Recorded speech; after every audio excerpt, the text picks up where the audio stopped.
Episode start होता है तो जब लियान जिया से पूछता है कि ये शख्स कौन था, तो वो इतना घबरा जाती है कि कोई जवाब नहीं देती और सॉरी कह के वहां से चली जाती है। मगर बाद में वो लियान के पैसे वापस कर देती है, उसके लिए नूडल्स बनाकर लेकर आती है थैंक्स कहने के लिए। लियान जब दोबारा से उससे उस आदमी के बारे में पूछता है तो वो मना कर देती है कि तुम मुझसे इस हवाले से कोई सवाल ना पूछो। जिया लियान को नूडल्स बनाकर तो दे देती है, मगर ये कभी नूडल्स नहीं खाता था, क्योंकि बचपन में जब इसके पेरेंट्स की कार एक्सीडेंट में डेथ हो गई थी, तो ये अनाथ आश्रम में रह रहा होता है, क्योंकि इसके रिलेटिव्स का कुछ पता नहीं चल रहा होता। मगर एकदम से इसका अंकल इसे अनाथ आश्रम से ले जाता है।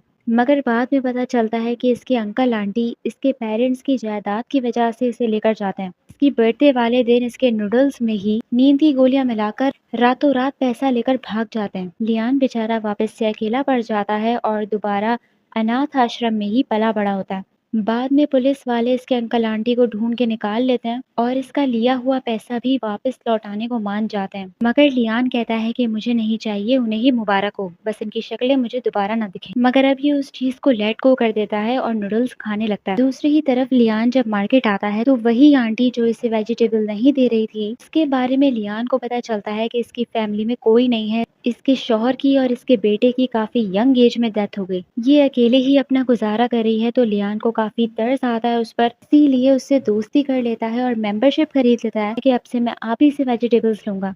उन आंटी को जब पता चलता है कि लियान अनाथ है तो वो भी शॉक हो जाती है। वहाँ जिया परेशान होती है, इसीलिए अपनी माँ को मिस करने लगती है और उनकी कब्र पर आ जाती है। दूसरी ही तरफ दिखाते हैं कि जिया की बचपन में किसी लड़के से इंटरनेट पर दोस्ती हो गई होती है, जिसका नाम होता है मुंह।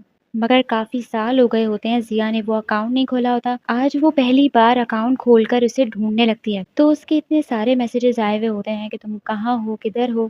तो जिया अब उसे मैसेज कर देती है। बाद में पता चलता है कि वो मुंह और कोई नहीं बल्कि लियान ही निकलता है, जिसकी जिया से बचपन में ही दोस्ती हो गई थी और ये लोग इंटरनेट पर एक दूसरे से बातें किया करते थे। जिया ने भी अपना नाम हुआ के नाम से रखा होता है, इसीलिए दोनों में से कोई भी एक दूसरे को पहचान ही नहीं रहा होता और पूरी रात ये दोनों एक दूसरे से बातें करते रहते हैं। अब दूसरे दिन जिया यांग के ऑफिस आ जाती है और कहती है कि रिकॉर्डिंग में जो बातें हैं वो मैंने तुम्हारे ऑफिस में ही कही थी, इसका मतलब है कि तुमने ही वो एडिट की है और मुझे फंसाया है। ये सुनकर यांग इस बात को बिल्कुल एक्सेप्ट नहीं करता, मगर जिया को इस पर शक हो जाता है। यांग ने असल में ये सब कुछ जिया को वापस अपनी कंपनी में लाने के लिए किया होता है। इससे सारे कॉन्ट्रैक्ट इसीलिए छीन रहा होता है ताकि ये वापस इसकी कंपनी में आ जाए और इसके अंडर काम करे, ना कि इसकी कॉम्पिटिटर बने। मगर ये चीज जिया समझ जाती है, इसीलिए उससे कहती है कि मैं तुम्हारी कंपनी में कभी नहीं आऊंगी। दूसरी ही तरफ बायमू अपनी मदर से मिलने के लिए हॉस्पिटल में आता है और यहाँ से पता चलता है कि ये क्यों जिया के पीछे पड़ा है,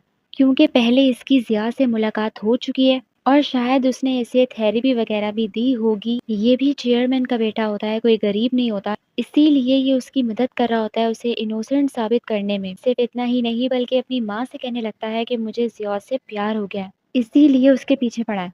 दूसरी ही तरफ जिया कब से खामोश बैठी होती है, मीडिया से भी कोई बात नहीं कर रही होती, इसीलिए वो इंटरनेट पर मैसेज अपलोड कर देती है कि ये रिकॉर्डिंग फेक है, मैं सच सबके सामने जल्द लाऊंगी।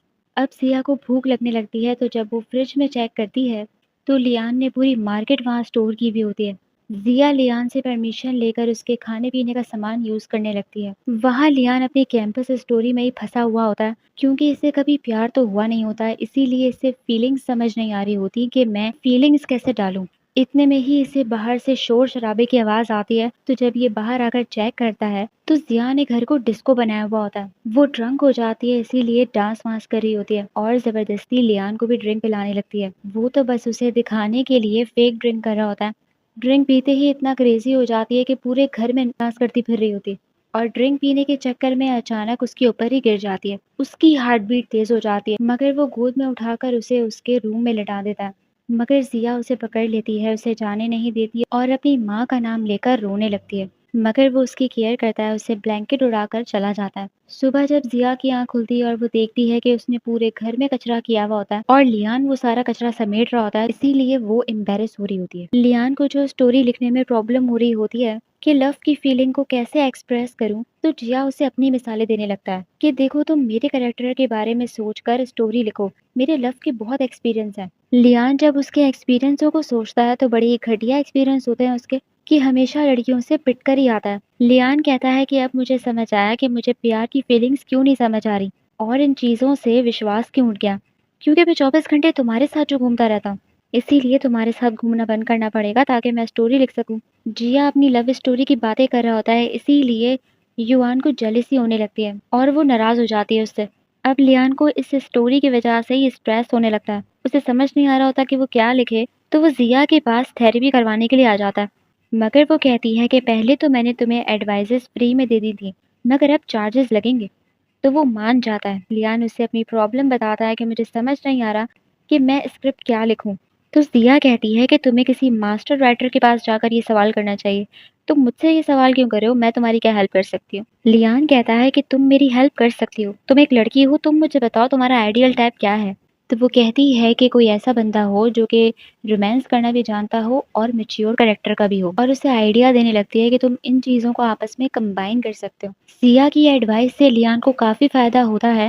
वो कहता है कि ये मैंने पहले क्यों नहीं सोचा, और जाने लगता है अपनी स्क्रिप्ट लिखने के लिए। मगर जाने से पहले वो जिया को तंग करने लगता है, उसकी नकल उतारने लगता है कि जब वो ड्रंक थी तो वो ये हरकतें कर रही थी, इसीलिए वो चिल्लाने लगती है कि अभी पे करो और डबल पे करो। दूसरी ही तरफ यंग अभी भी बाज नहीं आता, अपने सारे कुलीग्स को जिया के घर भिजवा देता है उसे मनाने के लिए कि वो वापस कंपनी ज्वाइन कर ले। मगर वो मना कर रही होती है और इनसे जान छुड़ाना चाह रही होती है, मगर ये लोग जाने का नाम नहीं ले रहे होते। इसीलिए लियान आकर इसकी मदद करता है इनको घर से भगाने में। दूसरी ही तरफ जिया का भाई टीवी इंडस्ट्री में काम करता है, वहाँ का डायरेक्टर होता है। तो जिया इसके शो में अपना इंटरव्यू करवाना चाह रही होती है ताकि ये वहाँ अपने स्टूडियो को प्रमोट भी कर सके। इसका भाई फौरन मान जाता है कि मैं तो यही चाह रहा था। इतने में वहाँ इसे परेशान करने के लिए फिर से ये शख्स आ जाता है और लियान के बारे में पूछने लगता है कि वो कौन है और तुम्हारे साथ क्यों रहता है। सिर्फ इतना ही नहीं बल्कि इसे परेशानी हो रही होती है कि तुम मेरे पैसे कैसे वापस करोगी, तुम्हारा तो इतना बुरा हाल चल रहा है। उसको धमकियां लगाने लगता है कि कुछ भी करो, बस मुझे मेरे पैसे टाइम पर मिलते रहने चाहिए, वरना मैं तुम्हारे दोस्त लियान से मांग लूंगा। और ये जिया के किसी सीक्रेट के बारे में बात कर रहा होता है कि अगर तुम मुझे हर वक्त पैसे ना देती रही तो मैं तुम्हारा सीक्रेट रिवील कर दूंगा। इसीलिए ये डर के मारे इसकी बात मानती रहती है और पुलिस को इसके बारे में इन्फॉर्म नहीं कर रही होती। वहाँ जिया ने जिस कंपनी के साथ कॉन्ट्रैक्ट किया था और उन्होंने उसके साथ कॉन्ट्रैक्ट खत्म भी कर दिया था, वो सब कुछ इस गैंग के कहने पे किया होता है। और अब ये उस कंपनी के साथ जिसकी बॉस का नाम होता है जियांग कॉन्ट्रैक्ट कर लेता है।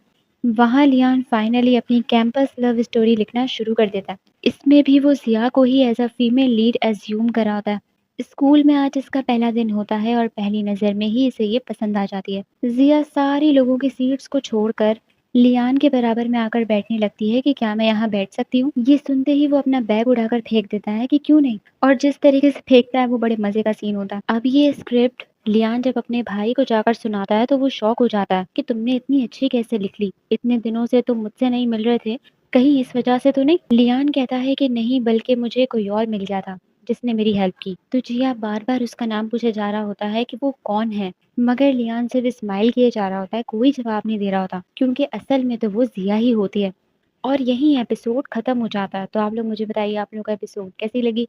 लाइक कीजिए, सब्सक्राइब कीजिए और कमेंट भी कर लीजिए। Thank you so much.